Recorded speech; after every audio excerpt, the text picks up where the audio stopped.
سلام البنات، كي دايرين؟ لاباس عليكم؟ كلشي مزيان؟ كنتمنى تكونوا باحوال طيبه يا ربي. وانتم كتشاهدوا هذا الفيديو هذا كما كتشاهدوا غادي نشارك معكم بغرير اللي كيجي ساهل وبالسميده البيضاء ماشي بالصفراء. كما كتشاهدوا كنديروا 2 كيسان ديال السميده البيضاء، 2 كيسان ديال العنبه، كنعدلوهم ب2 كيسان ديال دقيق فورص،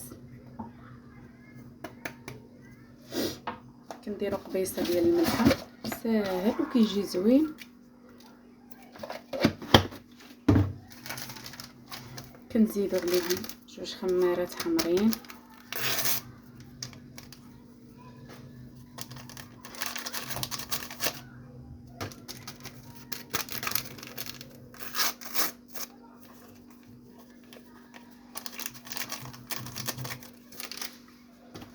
وكنخلطوهم بالماء اللي هو دافئ.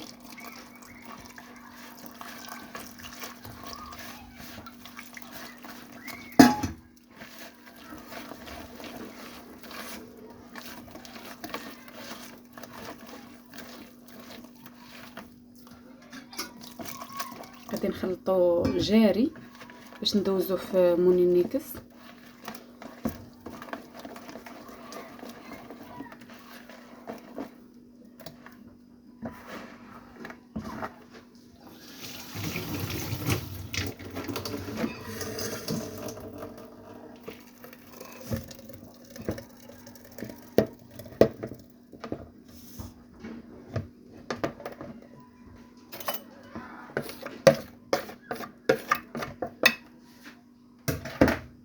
غنزيد عليه شويه ديال الماء باش يبان لكم خفيف،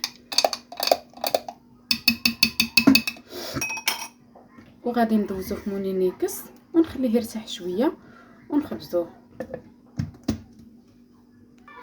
من بعد ما دورناه في المونينيكس كيجي بحال هكا وخفيف شويه، غادي نرجعوه هنايا ونغطيه بالسلوفان ونخليه يرتاح واحد شويه لمده 10 دقائق، وغادي نبدا نخبزو. وها نتوما معايا، ها نتوما البنات كما كتشاهدوا كيجي متيق بحال هكا. من بعد ما كنخليوه يرتاح واحد 10 دقائق كيجي بحال هكا كما كتشاهدوا.